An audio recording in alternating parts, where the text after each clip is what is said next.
اللہ پاک صحت مند رکھے۔ تو خدا آپ لوگوں کی دعا کو قبول کرے اور مجھے صحت والی زندگی عطا کرے تاکہ میں ذکر خدا اور اس کی وجدوں کا ذکر کر سکوں۔ آمین۔ تو ذوالقرنین بھائی کی یہی مثال ہے کہ اب یہاں سے ہی ایک بھائی اور ایک بہن جو ہے، ہم دونوں کے پاس ایک روٹی اور ایک چاول کی پلیٹ لے کے آتے ہیں۔ تو اب پہلے روٹی تھی، میں نے اور آپ دونوں نے مل کے اس کو مساوات میں تقسیم کر دیا، آدھی میں نے رکھ لی، آدھی آپ نے۔ اب اس بہن نے ایک روٹی کے ساتھ ایک پلیٹ چاول کی دے دی، تو اس نے کہا کہ آپس میں تقسیم کر لیں۔ تو آپ نے کہا کہ میں عدل کرتا ہوں، کیونکہ ایک روٹی ہے، اس کے 2 حصوں میں تقسیم کرتا ہوں، ایک پلیٹ چاول کی ہے، آدھے آدھے تقسیم کر لیتے ہیں۔ تو آپ نے آدھے چاول اپنے پاس رکھ لیے، آدھے مجھے دے دیے۔ تو اب دیکھنے والے نے سمجھا کتنا اچھا انہوں نے عدل کیا ہے، جبکہ یہ عدل نہیں۔ اب کیونکہ میں بیمار ہوں تو میری خوراک جو ہے سخت غذا نہیں ہے، نرم غذا ہے۔ جس نے مجھے سخت غذا دی ہے نا، اس نے مجھ پر ظلم کیا ہے، وہ ظاہری طور پر عدل کر رہا ہے۔ اور اس نے عدل کیا کیا ہے؟ ایک روٹی کے 2 ٹکڑے کیے، آدھی خود رکھ لی، آدھی مجھے دے دی۔ لیکن اس نے سوچا نہیں کہ یہ سخت غذا ہے، میں بیمار ہوں، یہ مجھے نقصان پہنچائے گی۔ تو عدل کیا تھا یہاں پر کہ میرا معدہ یا میری جسم میں اتنی طاقت نہیں ہے کہ سخت غذا کو ہضم کر سکے، لہٰذا حق یہ تھا کہ مجھے نرم غذا دی جائے، اور وہ تھی چاول۔ روٹی آپ کھائیں اور چاول مجھے دیں۔ اب یہاں پر جب آپ نے اس روٹی کو 2 حصے میں تقسیم کیا تھا، تو اب اس کی وجہ سے میں بیمار ہو گیا، تو یہ آپ نے جو عدل کیا تھا، یہ اس کی وجہ سے مجھے نقصان پہنچا ہے یا نہیں؟ جی، تو پتہ چلا عدل میں کبھی بھی نقصان نہیں ہوتا۔ یہ بات میں نے کیوں کی؟ میں نے اس لیے کی، انبیاء اس زمین پر جو آتے ہیں نا، وہ اللہ کی طرف سے عادل بن کے آتے ہیں۔ میں رسول خدا صلی اللہ علیہ وآلہ وسلم کی زندگی کا ایک واقعہ سناتا ہوں۔ واقعہ ایک نہیں، ہزاروں واقعات ہیں، کیونکہ یہ ہمارے موضوع سے ریلیٹڈ ہے، تو میں یہاں اس ایک واقعہ کو بیان کر کے جتنے بھی ریلیٹڈ اس کے ساتھ واقعہ سارے بند ہو جائیں گے اس کے اندر۔ بسم اللہ۔ لوگوں کو عدل کی معرفت نہیں تھی، تو رسول اللہ صلی اللہ علیہ وآلہ وسلم جب کسی جنگ سے مال غنیمت آتا، تو رسول اللہ صلی اللہ علیہ وآلہ وسلم اس مال غنیمت کو عدل کی بنیاد پر تقسیم کرتے۔ لیکن لوگوں کے پاس عدل کی معرفت نہیں تھی، لوگ آواز سمجھتے تھے کہ یہ جو مال آیا یہ برابر تقسیم ہونا چاہیے۔ اللہ اکبر۔ تو انہوں نے رسول اللہ صلی اللہ علیہ وآلہ وسلم کی تقسیم مال غنیمت کے عدل پر شک کیا اور اس کو مساوات کے پیمانے پر پرکھا کہ یہاں تو برابر بننا چاہیے، آدھا آدھا ہونا چاہیے، یہ تو مجھے تھوڑا دے رہی، اس کو زیادہ دے رہی ہیں۔ اس بنیاد پر انہوں نے رسول اللہ کے عدل پر انگلی اٹھا دی، کیونکہ آپ کا سوال تھا تقویٰ۔ تو یہ ساری وہ چیزیں ہیں جب تک ان چیزوں کا پتہ نہ ہو، یعنی عدل، انصاف اور مساوات کا، تو ہم تو تقوی کو تو چھو بھی نہیں سکتے نا۔ جی بسم اللہ بسم اللہ۔ تو یہاں یعنی کہ پہلی جو ہم سب نے جو مین چیز تھی وہ تھی معرفت عدل۔ اور عدل کا تعلق کس کے ساتھ ہوتا ہے؟ خدا کے نمائندے کے ساتھ۔ یہ ہم نے اپنے دماغوں میں محفوظ کر لینا ہے کہ عدل جو کر سکتا ہے وہ صرف خدا کر سکتا ہے، یا اس کا کوئی بنایا ہوا نمائندہ، اس کا چنا ہوا۔ اس کے علاوہ انسان میں اتنی طاقت نہیں کہ وہ عدل کر سکے۔ اس کی میں مثال دے دیتا ہوں تاکہ بات اور واضح ہو جائے کہ انبیاء علیہ السلام کے پاس اللہ کی طرف سے ایک ایسا علم اور ایک ایسی قدرت ہوتی ہے کہ وہ انسانوں کی ضروریات کے متعلق زیادہ انسانوں سے جانتے ہیں۔ یہ بس اپنے پاس یہ قانون اور یہ فارمولہ سمجھ لیں۔ عیسیٰ علیہ السلام کے متعلق قرآن سے اگر کسی کو دلیل چاہیے تو عیسیٰ علیہ السلام ان کے سامنے کہہ رہے ہیں، قرآن کہہ رہا ہے کہ جو لوگ اپنے گھروں میں جمع کرتے تھے اور کسی کو بتاتے بھی نہیں تھے، عیسیٰ علیہ السلام کو اس کا بھی علم تھا۔ کہ یہ گھروں میں کیا جمع کر کے بیٹھے ہوئے ہیں. تو اب یعنی کہ ایک نبی جو ہوتا ہے نا وہ اس کائنات میں خدا کی طرف سے ایک حکیم بھی ہوتا ہے, ایک ڈاکٹر بھی ہوتا ہے.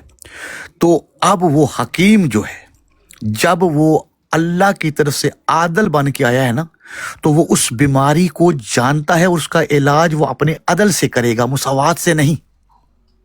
بالکل اگر ہم نے عدل کی جگہ مساوات کو ڈال دیا تو ہم نے خدا کے اس ہادی برحق کو جو عدل کو, خدا کے عدل کو قائم کرنے کے لیے آیا ہے, اس کی ذات کا جو عدل ہے اس کا انکار کر دیں گے.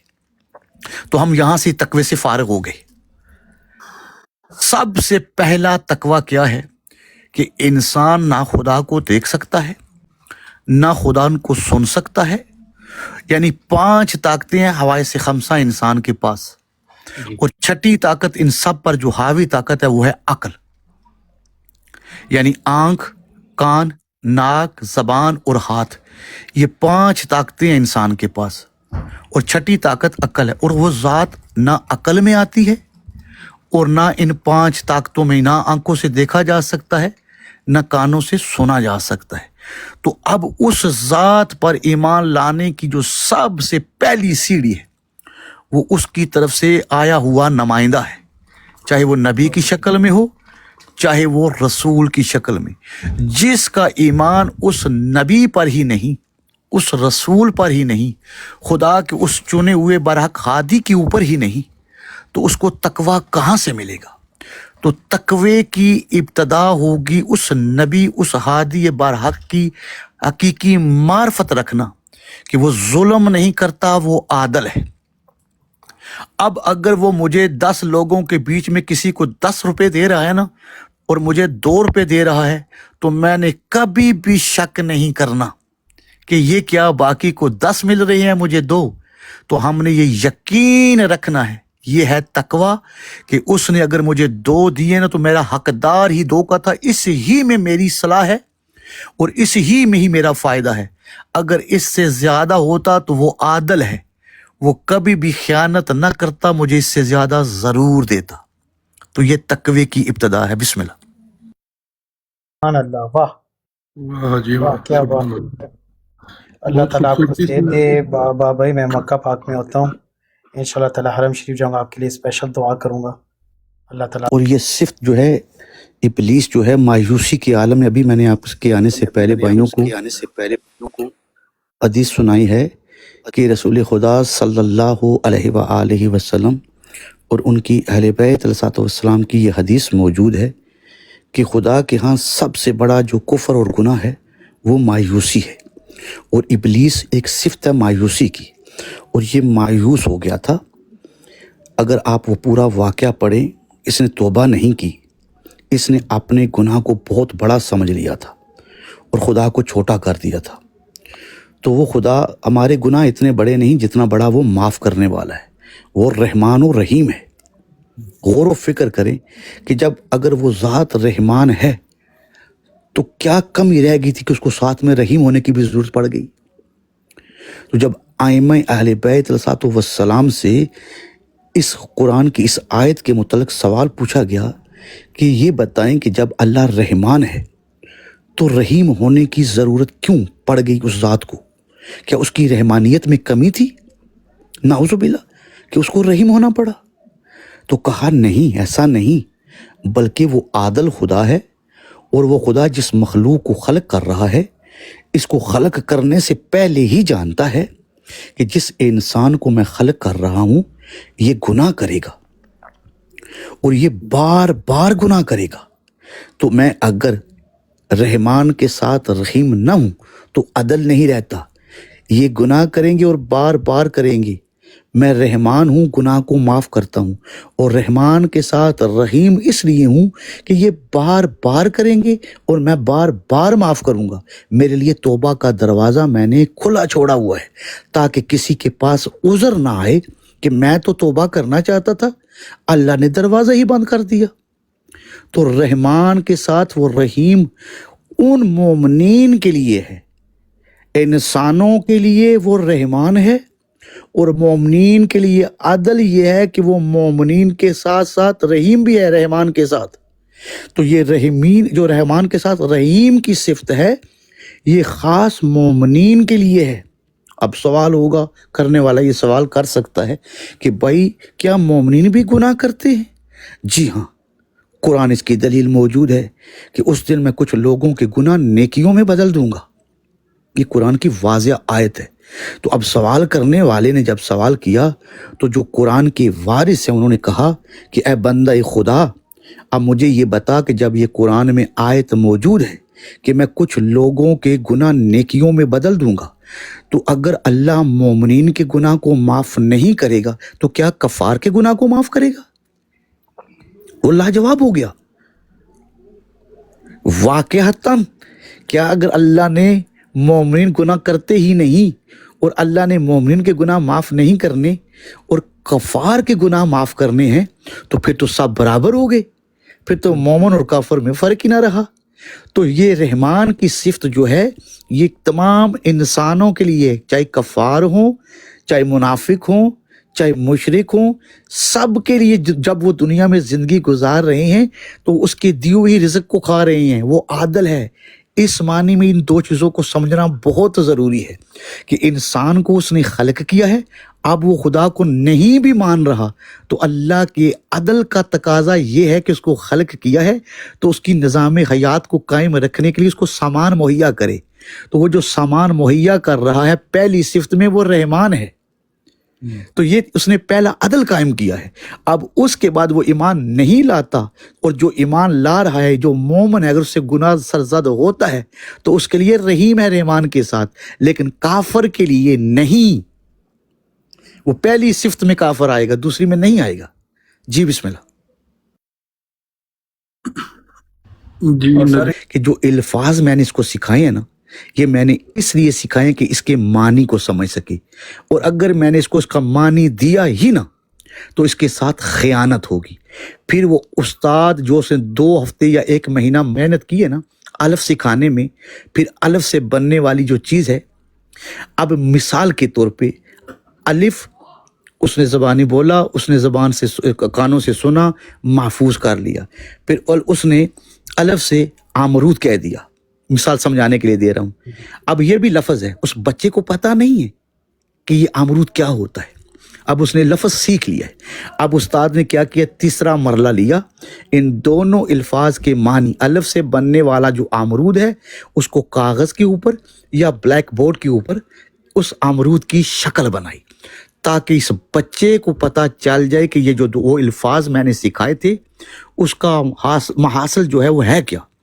تو اس بچے کے سامنے جب وہ امرود کی الف سے بننے والے امرود کی تصویر آ گئی سامنے، اس بچے نے اس تصویر کو جان لیا کہ یہی ہوتی ہے، یہ ہے امرود.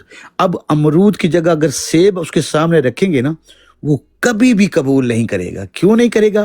کہ اس نے دیکھ لیے کہ یہ الف سے امرود جو بنا ہے وہ یہ ہے. تو ہمارے ساتھ خیانت کیا ہوئی ہے، ہم کو الفاظ تو بتائے گئے ہیں لیکن ہم کو معنی تک جانے ہی نہیں دیا گیا، ہم کو یہاں الجھا دیا گیا ہے. اس کی چھوٹی سی مثال دے دیتا ہوں کہ اس روم کے اندر یقیناً ہمارے 1-2 بھائی جو ہیں وہ سعودی عرب سے بیٹھے ہوئے ہیں یہاں پر، تو پاکستان سے بھی ہیں، ہو سکتا ہے کوئی ایران سے بھی ہو. تو میں ایک چھوٹی سی مثال دے دیتا ہوں. اگر آپ عربی میں جائیں گے تو پانی کو عربی میں ماں کہا جاتا ہے. ذوالقرنین بھائی ایسا ہی ہے نا، عربی کے اندر پانی کو ماں کہا جاتا ہے. اور اگر فارسی میں اس پانی کو بولا جائے تو اس میں کہا جاتا ہے آب. اب پاکستان میں جو بندہ بیٹھا ہوا ہے وہ پانی کو پانی کہہ رہا ہے. اگر یہ تینوں ایک محفل میں بیٹھتے ہیں نا تو اپنے اپنے الفاظ کو پیش کرتے ہیں تو تینوں کی جنگ شروع ہو جائے گی. ایک ماں کہہ رہا ہے، ایک آب کہہ رہا ہے، ایک پانی کہہ رہا ہے. تینوں کے الفاظ الگ ہیں. تو اب وہ تینوں جب لڑ رہے ہوں گے نا تو جو آپ جیسا صاحب عقل ہوگا نا وہ یہ کہے گا کہ بھائی آپ الفاظ پہ نہ لڑو، یہ لڑنا بے فضول ہے. آپ ایسا کرو، اپنے اپنے الفاظ کا معنی رکھو. اب ہم تینوں نے جو الگ الگ الفاظ بولے ہوئے نا،